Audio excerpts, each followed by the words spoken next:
கிறிஸ்துவுக்குள் அன்பானவர்களே, உங்கள் எல்லாரையும் அன்போடு வாழ்த்தி நான் வரவேற்கின்றேன்.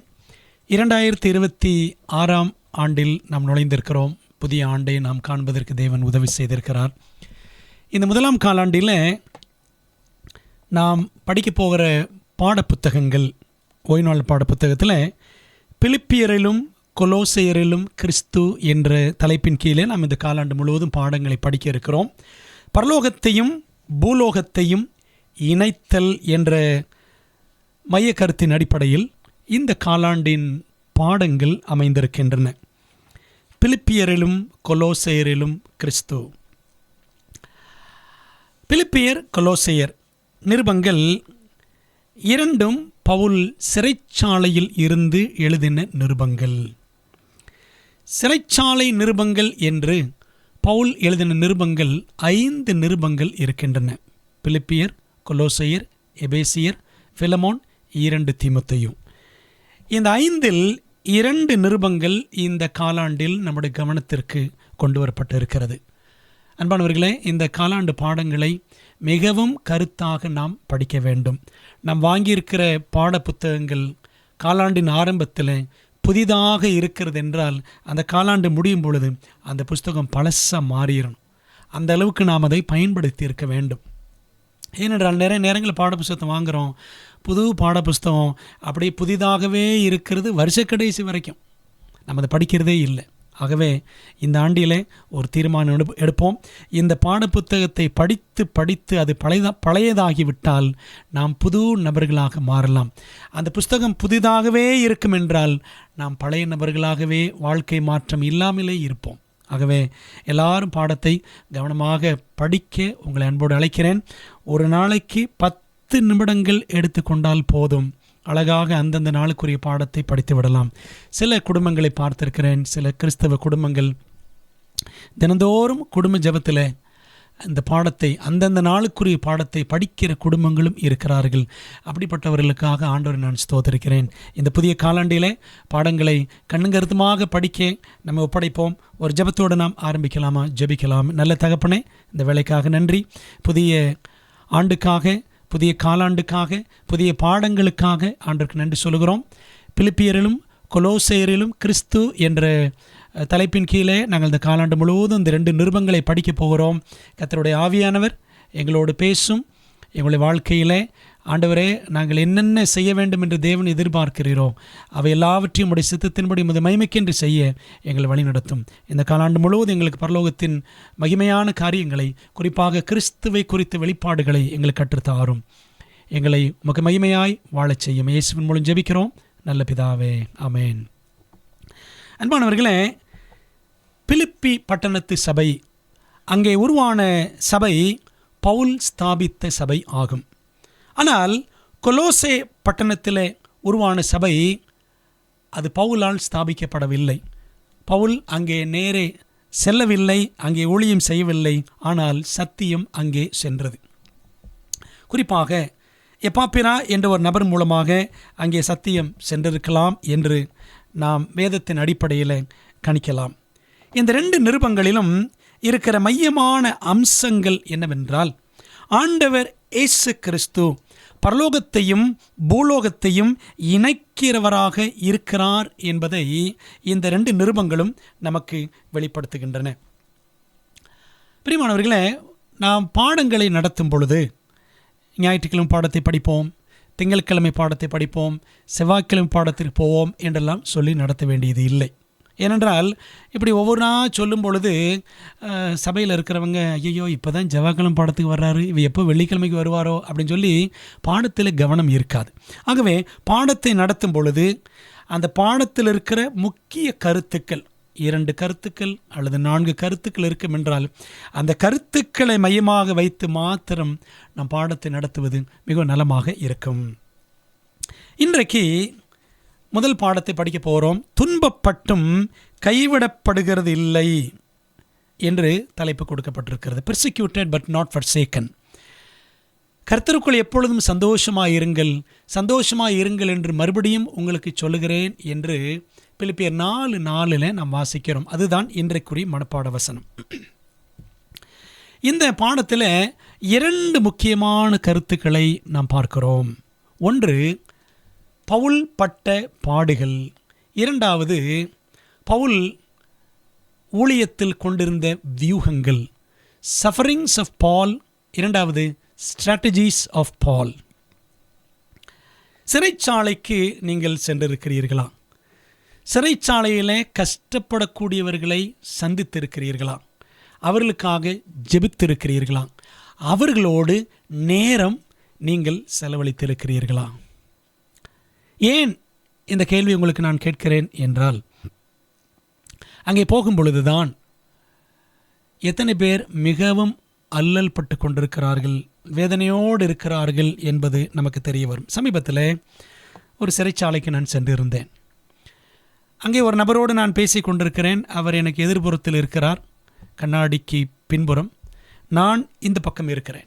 என் பக்கத்தில் ஒரு வாலிப சகோதரி, திருமணமான ஒரு சகோதரி, ஒரு குழந்தை இருக்கிறது. குழந்தை ஒரு 5-6 வயசு பையன், ஒரு சின்ன பையன். வட இந்தியாவை சேர்ந்த ஒரு சகோதரி என்று நினைக்கிறேன். அவங்களுடைய மாமியார் கூட, மாமியாரும் அம்மாவும் கூட வந்திருந்தாங்க. மாமியார் போல தான் எனக்கு தெரிந்தது. உள்ளே ஒரு சகோதரன், இந்த சகோதரியுடைய கணவன். 2 பேரும் ஏதோ பேசிக்கிட்டு இருக்கிறாங்க.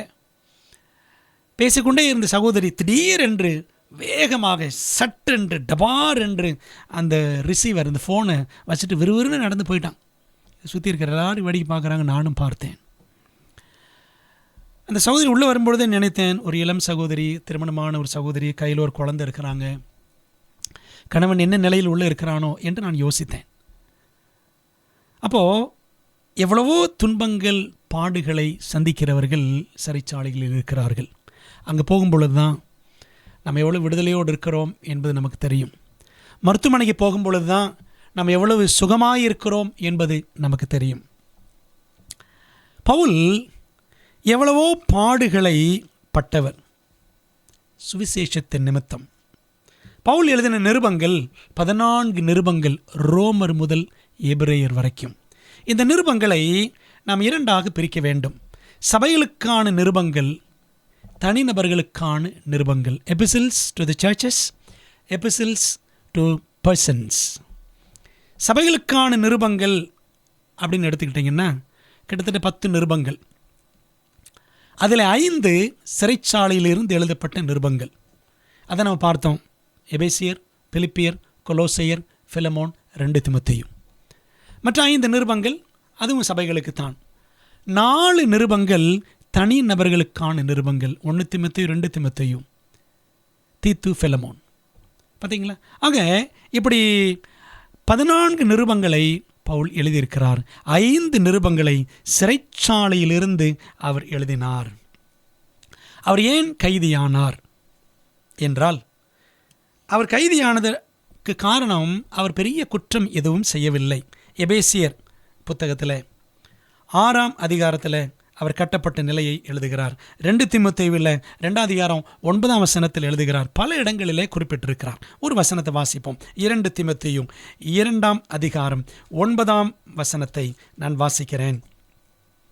இந்த சுவிசேஷத்தின் நிமித்தம் நான் பாதகன் போல கட்டப்பட்டு துன்பத்தை அனுபவிக்கிறேன். பாருங்களேன், பாதகன் போல கட்டப்பட்டு.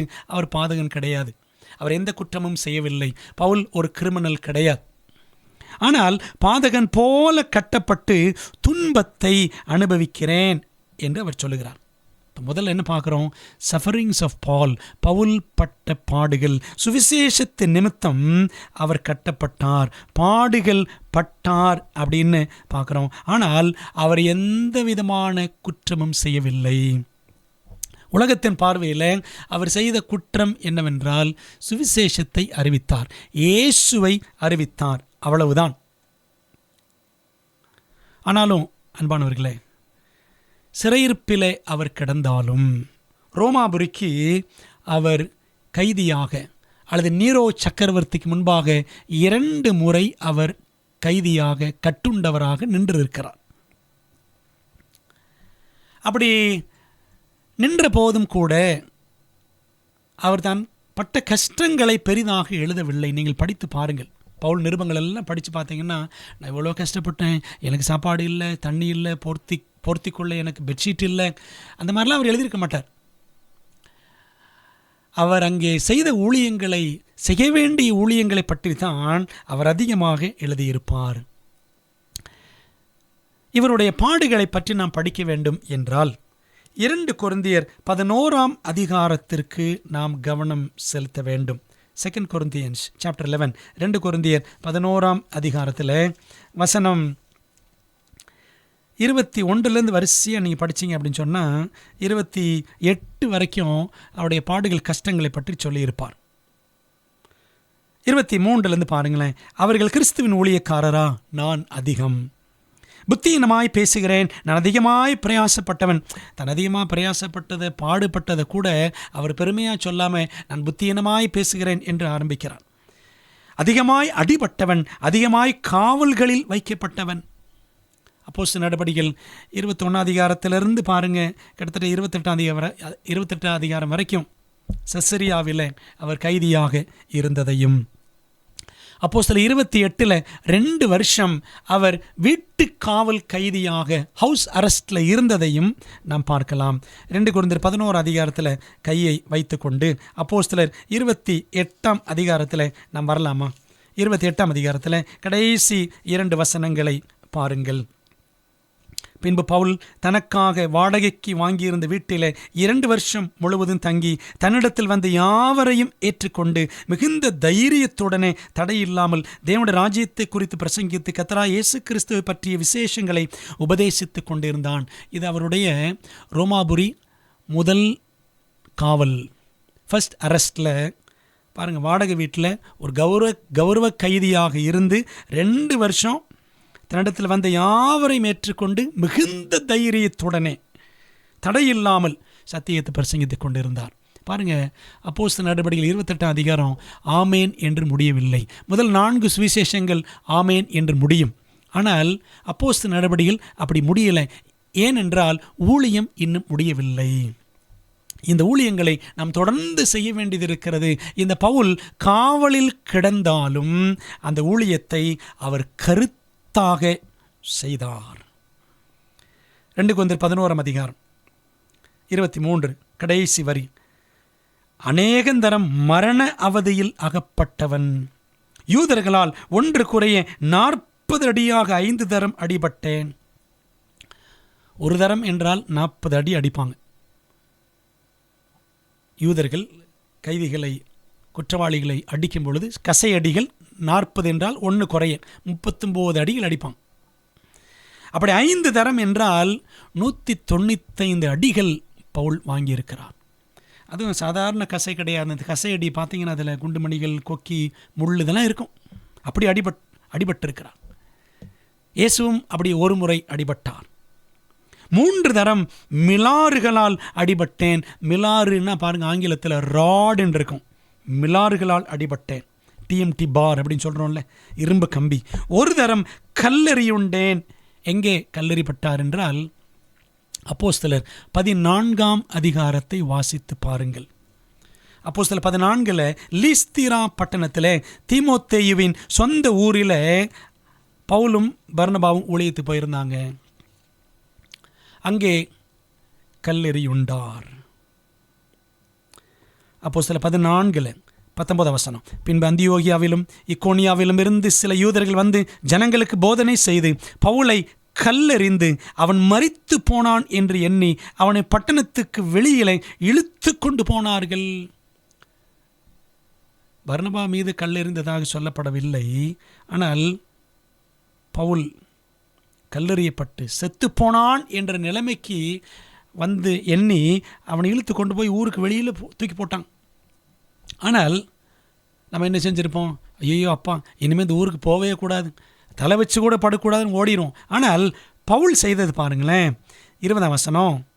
சீஷர்கள் அவனை சூழ்ந்து நிற்கையில் அவன் எழுந்து பட்டணத்திற்குள் பிரவேசித்தான். மறுநாளில் பர்னபாவுடனே கூட தெர்பைக்கு புறப்பட்டு போனான். அந்த பட்டணத்தில் அவர்கள் சுவிசேஷத்தை பிரசங்கித்து அநேகரை சீஷராக்கின பின்பு லீஸ்திராவுக்கும் இக்கோனியாவுக்கும் அந்தியோகியாவுக்கும் திரும்பி வந்து, எங்கே கல்லடிப்பட்டாரோ அங்கே திரும்பி வந்து சீஷருடைய மனதை திடப்படுத்தி விசுவாசத்திலே நிலைத்திருக்கும்படி அவர்களுக்கு புத்தி சொல்லி நம் அநேக உபத்திரவங்களின் வழியாய் தேவனுடைய ராஜ்யத்தில் பிரவேசிக்க வேண்டும் என்று சொன்னார்கள். எந்த ஊரில் கல்லெறிஞ்சாங்களோ அங்கே திரும்ப வந்து ஊழியம் செய்கிறாங்க. அன்பானவர்களே, அப்படியானால் இந்த பவுல் பாருங்க எவ்வளோ வைராக்கியமாக செயல்பட்டிருக்கிறார். எபேசியர் 6ஆம் அதிகாரத்தில் நம்ம கவனித்தோம் அப்படின்னா 6, 19 மற்றும் 20ஆம் வசனங்களில் சுவிசேஷத்திற்காக சங்கிலியால் கட்டப்பட்டிருக்கிற ஸ்தானாபதியாகிய நான், ஸ்தானாபதி அம்பாசடர், தூதுவர், பரலோகத்தின் தூதுவனாகிய நான் அதை பேச வேண்டியபடி தைரியமாய் பேசத்தக்கதாக நான் தைரியமாய் என் வாயை திறந்து சுவிசேஷத்தின் ரகசியத்தை அறிவிக்கிறதற்கு வாக்கு எனக்கு கொடுக்கப்படும்படி எனக்காகவும் விண்ணப்பம் பண்ணுங்கள். பார்த்தீங்களா, தைரியமாய். அப்போஸ்தலர் 28 கடைசியில் படித்தோம். மிகுந்த தைரியத்துடனே எந்த சூழ்நிலையில் இருந்தாலும், காவலில் இருந்தாலும், கல்லெறி உண்டாலும் பவுல் சுவிசேஷத்தை அறிவிப்பதில் அவர் மிகவும் துணிச்சலுடன் செயல்பட்டிருக்கிறார். ஒரு தரம் கல்லெறி உண்டேன் அப்படின்றார். 2 Corinthians 11:25 3 தரம் கப்பர் சேதத்தில் இருந்தேன், கடலிலே ஒரு ராப்பகல் முழுவதும் போக்கினேன், அநேகந்தரம் பிரயாணம் பண்ணினேன், ஆறுகளால் வந்த மோசங்களிலும் கல்லரால் வந்த மோசங்களிலும் என் சுய ஜனங்களால் வந்த மோசங்களிலும் அந்நிய ஜனங்களால் வந்த மோசங்கள். சுய ஜனங்கள் யூதர்கள், அந்நிய ஜனங்கள் புறஜாதிகள், பட்டணங்களில் உண்டான மோசங்கள், வனாந்தரத்தில் உண்டான மோசங்கள். 3 வருஷம் அரேபியாவின் வனாந்தரத்தில் அவர் இருந்தார் அப்படின்னு கலாத்தியர் 1ஆம் அதிகாரத்தில் படிக்கிறோம். இப்போ வனாந்தரத்தில் எவ்வளோ கஷ்டங்கள் பட்டாரோ. சமுத்திரத்தில் உண்டான மோசங்கள், கள்ள சகோதரரிடத்தில் உண்டான மோசங்கள். கள்ள சகோதரர் அப்படின்னா யூதர்களாயிருந்தும் வித்தியாசமாக நடந்தவர்கள், சத்தியத்தில் இருக்கிறோம் என்று நினைத்து கொண்டு ஊழியக்காரர்களுக்கு குடைச்சல் கொடுத்தவர்கள், அதான் கள்ள சகோதரர். அவர்களால் உண்டான மோசங்கள், பிரயாசம், வருத்தம், அநேக முறை கண்விழிப்புகள், பசி, தாகம், அநேக முறை உபவாசங்கள், குளிர், நிர்வாணம், இப்படிலாம் சொல்லிக்கிட்டே போகிறேன். 28ஆம் வசனத்தில் இவை முதலானவைகளை அல்லாமல் எல்லா சபைகளை குறித்தும் உண்டாயிருக்கிற கவலை என்னை நாள்தோறும் நெருக்குகிறது அப்படின்னு படிக்கிறோம். சபைகளை குறித்த கவலை, பாரம் பவுலுக்கு இருந்தது. ரோமர் 8ஆம் அதிகாரத்தில் கடைசி 5-6 வசனங்களை படித்து பாருங்க. அதுலேயும் ஒரு பெரிய பட்டியல் பவுல் போட்டு இருப்பார். பஞ்சமோ, பசியோ, பட்டயமோ, நிர்வாணமோ, நிகழ்காலமோ, வருங்காலமோ, தேவதூதர்களோ, துரைத்தனங்களோ, அதிகாரங்களோ, எதுனாலும் சரி இவை ஒன்றும் நம்முடைய தேவனுடைய அன்பை விட்டு நம்மை பிரிக்க மாட்டாது. இவை எல்லாவற்றிலும் நம்முடைய தேவனாலே நாம் முற்றிலும் ஜெயங்கொள்ளுகிறவர்களாக இருக்கிறோமே என்று பவுல் ரோமர் 8ஆம் அதிகாரத்தில் எழுதியிருப்பார். அன்பானவர்களே, அப்போது பவுலுக்கு ஏராளமான பாடுகள் உண்டாயிற்று. ஆனால் அந்த எல்லா பாடுகளிலும் அவர் சுவிசேஷம் அறிவிப்பதையே மிக மேன்மையான பணியாக கருதினார். பிலிப்பியர் 4ஆம் அதிகாரம் 22ஆம் வசனத்தில், பிலிப்பியர் 4:22 படித்தோம் என்றால் அந்த அதிகாரத்தில் சொல்கிறாரு, மனரம்யமாக இருக்க கற்றுக்கொண்டேன், வாழ்ந்திருக்க எனக்கு தெரியும், தாழ்ந்திருக்க எனக்கு தெரியும், பரிபூர்ணமடைய பட்டினியாக இருக்க எல்லாம் எனக்கு தெரியும்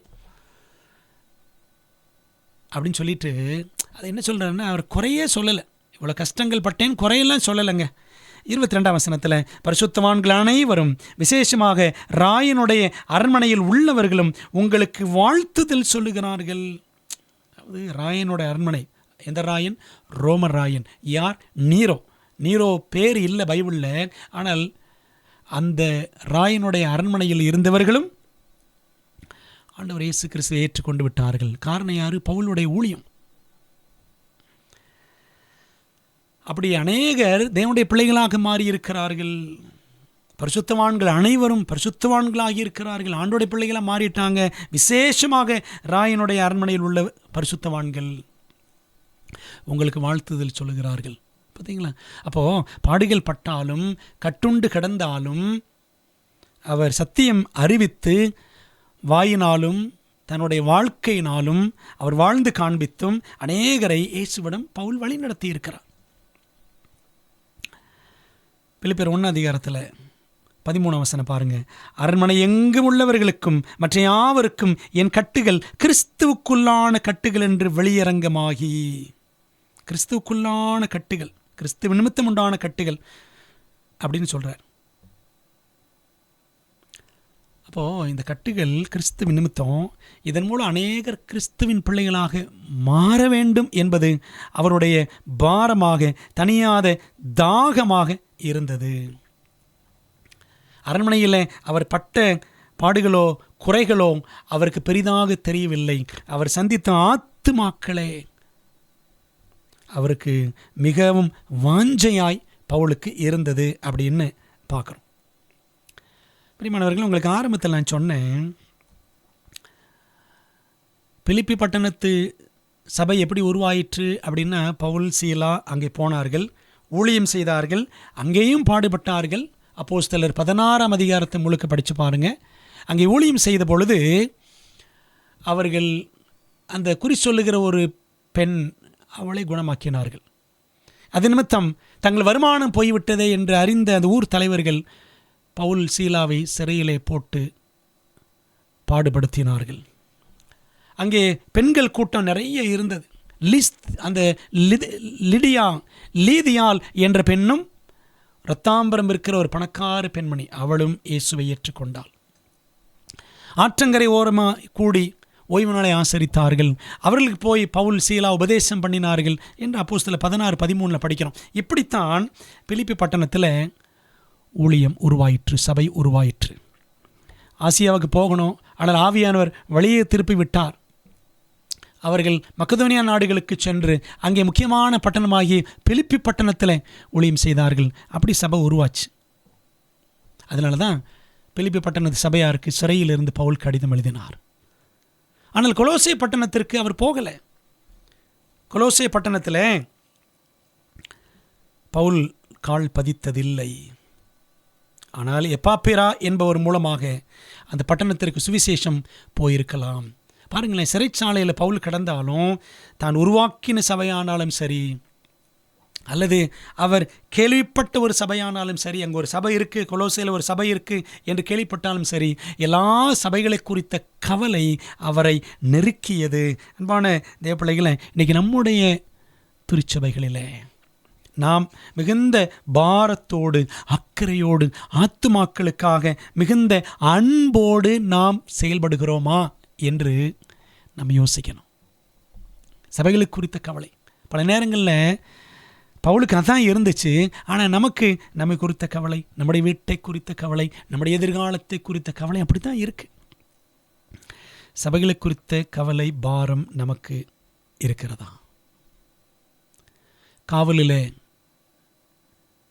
பவுல் கட்டுண்டு கிடந்தாலும், ஈவன் ரோம சிறைச்சாலையில் எப்படி ஒரு கைதியை கட்டி வைப்பாங்கன்னா, அந்த கைதி பக்கத்தில் இருக்கிற அந்த ரோம சேவகனுடைய கையோடு இந்த கைதியின் கையும் சேர்த்து கட்டப்பட்டிருக்கும். பவுலை பற்றி சரித்திரத்தில் படிச்சிங்கன்னா, ஒவ்வொரு 6 மணி நேரத்திற்கு ஒரு முறை ஒரு கைதியோடு அவருடைய கை, பவுலின் கை கட்டப்பட்டிருக்கும்.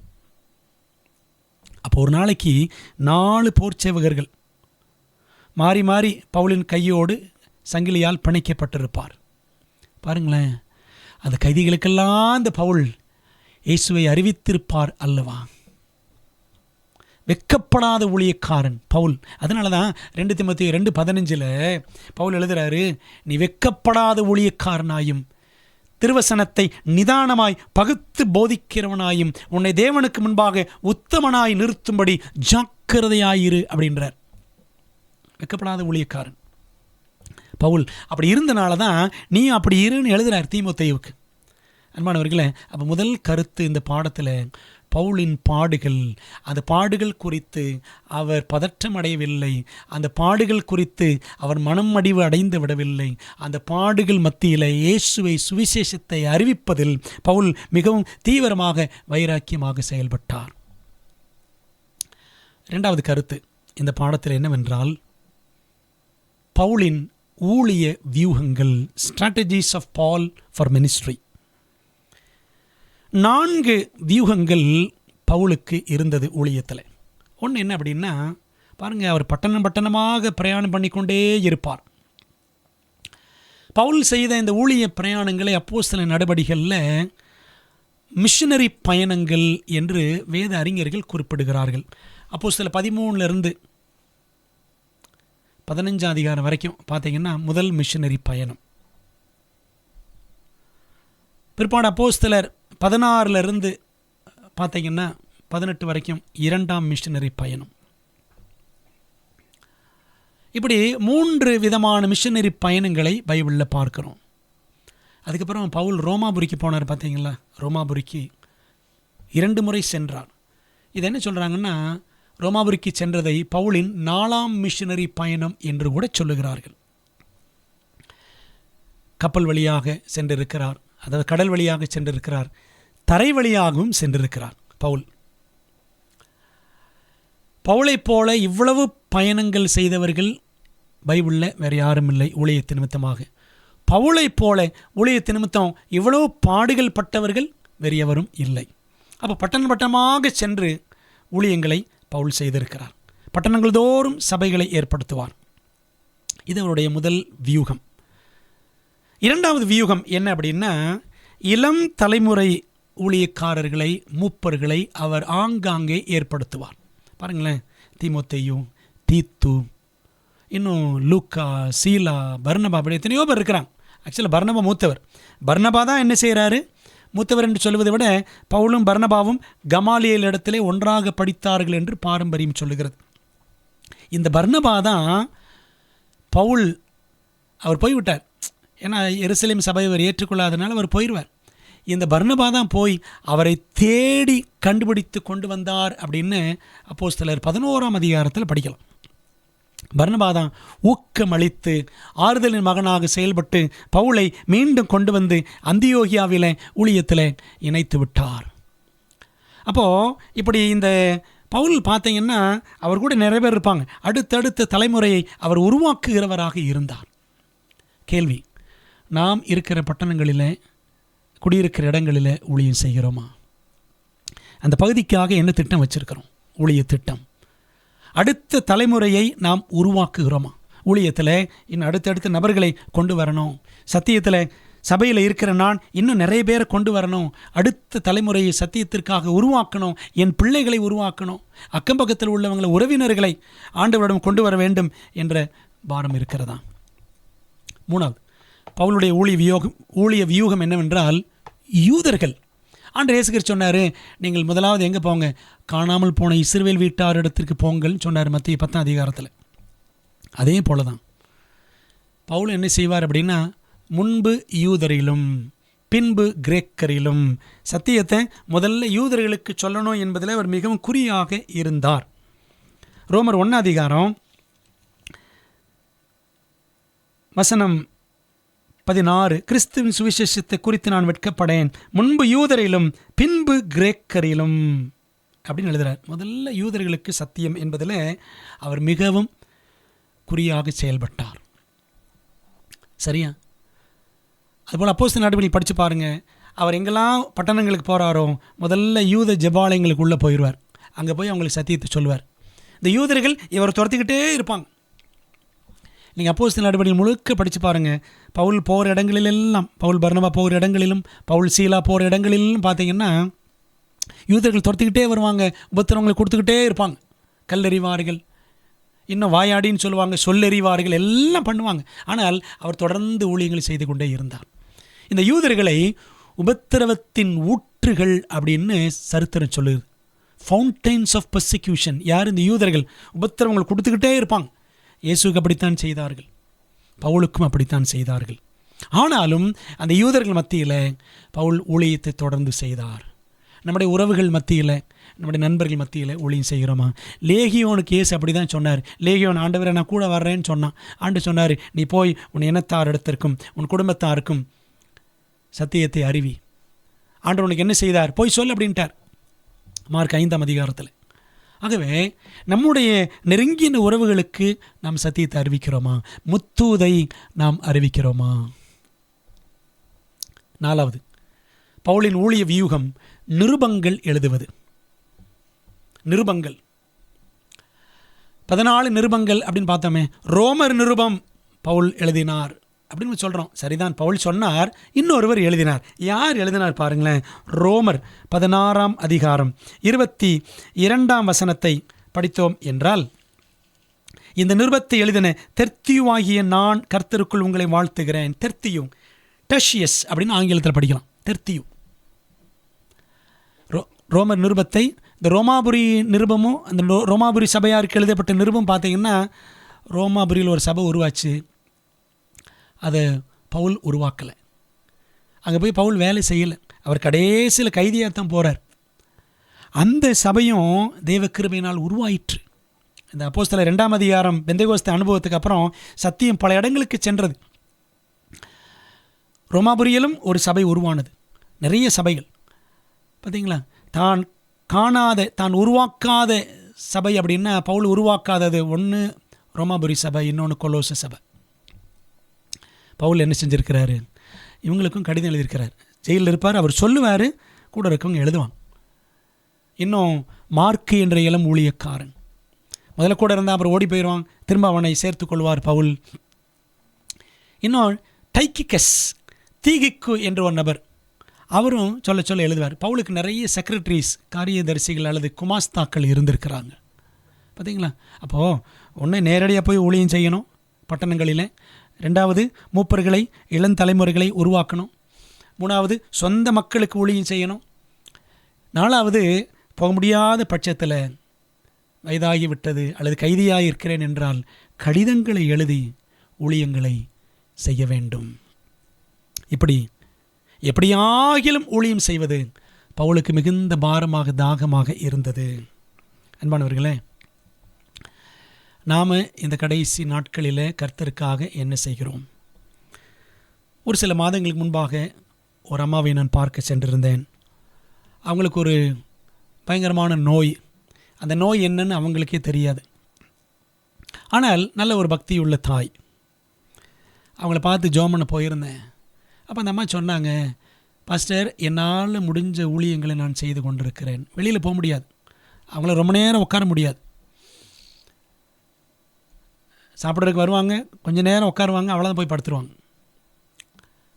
அவங்கள பார்த்து ஒரு கிட்டத்தட்ட ஒரு 10 நாட்கள் கழித்து அவங்க இறந்துடுறாங்க. அப்போ அந்த அம்மா சொன்னாங்க, உயிரோடு இருக்கும் பொழுது, என்னால் முடிஞ்ச ஊழியம் செய்கிறேன் பாஸ்டர். அம்மா, என்ன ஊழியம் செய்கிறீங்க? எனக்கு தெரிந்தவர்கள், சபையில் உள்ளவங்க, பழகினவங்க, இவங்களுக்கெல்லாம் நான் என்ன செய்வேன், டெய்லி ஒரு 4 பேருக்கு ஃபோன் பண்ணி அவங்கள விசாரிப்பேன், அவங்களுக்கு ஆண்டோட அன்பை பற்றி சொல்லுவேன், அவங்களுக்காக ஜெபம் பண்ணுவேன். என்னால் முடிஞ்ச ஊழியம் இதுதான் பாஸ்டர் அப்படின்னு அந்த மாதிரி சொன்னாங்க. நல்ல தாய். அன்பானவர்களே, நம்மால் இயன்ற ஊழியம் நாம் என்ன செய்கிறோம்? எனக்கு எவ்வளோ துன்பங்கள், கஷ்டங்கள், என்னை யார் வந்து பார்க்க மாட்டேங்கிறாங்களே அப்படின்னு நம்ம நினைக்கிறோம், புலம்புகிறோம். ஆனால் நாம் துன்பப்பட்டாலும் கைவிடப்பட்டவர்கள் அல்ல, துன்பப்பட்டும் கைவிடப்படுகிறதில்லை.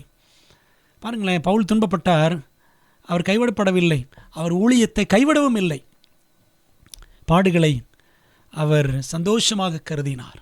கிறிஸ்துவின் நிமித்தம் வியூகங்கள் அமைத்து ஊழியங்களை செய்தார். அவை நாமும் இந்த நாட்களில் ஆண்டோடைய முத்தூது சத்தியத்தை எப்படி அறிவிக்கலாம் என்று தீவிரமாக செயல்படுவோம், வைராக்கியமாக செயல்படுவோம். இந்த வருஷத்தில் ஆண்டவரே, ஒருத்தரையாவது உம்மிடம் நான் வழி நடத்தணும் என்று சொல்லுவோம். பாடுகள் மத்தியிலே மேன்மை பாராட்டுவோம், புலம்ப வேண்டாம், திட்டங்கள் இடுவோம். ஊழியம் செய்ய ஆண்டு கண்டிப்பாக நமக்கு உதவி செய்வார். தனியாக, குடும்பமாக, சபையாக ஆண்டவருக்காக எப்படியெல்லாம் ஊழியம் செய்யலாம் என்று ஜெபித்து தீர்மானிப்போம். கர்த்தர் நம்மை ஆசீர்வதிப்பார். தொடர்ந்து பாடங்களை கருத்தாக படிப்போம். தேவனோடு பேசுவாராக. ஜெபிக்கலாமா? நல்ல தகப்பனே, இந்த முதலாம் காலாண்டின் முதல் பாடத்திற்காக நன்றி சொல்கிறோம். நாங்கள் துன்பப்பட்டாலும் கைவிடப்படுவதில்லை. கர்த்தர் எங்களோடு கூட இருக்கிறீர். சிறைச்சாலையிலிருந்து பவுல் கர்த்தருக்குள் எப்பொழுதும் சந்தோஷமாயிருங்கள் என்று சொன்னாரே ஆண்டவர், அவருக்கு இருந்த அந்த தாகம், வைராக்கியம், வாஞ்சை எங்களுக்கும் தாரும். பவுளைப் போல நாங்கள் திட்டமிட்டு வியூகம் அமைத்து ஊழியம் செய்கிறவர்களாக எங்களை பயன்படுத்தும். ஆண்டவர், இந்த உலகத்தில் அழிந்து போகிறவர்கள் ஏராளம் பேர், அவர்கள் உம்மண்டை கொண்டு வர எங்களுக்கு நீர் வாஞ்சையை தாரும். தொடர்ந்து ஆண்டவரே, பிலிப்பியர், கொலோசியர் நிருபங்கள் மூலமாக தேவனங்களோடு பேசும்.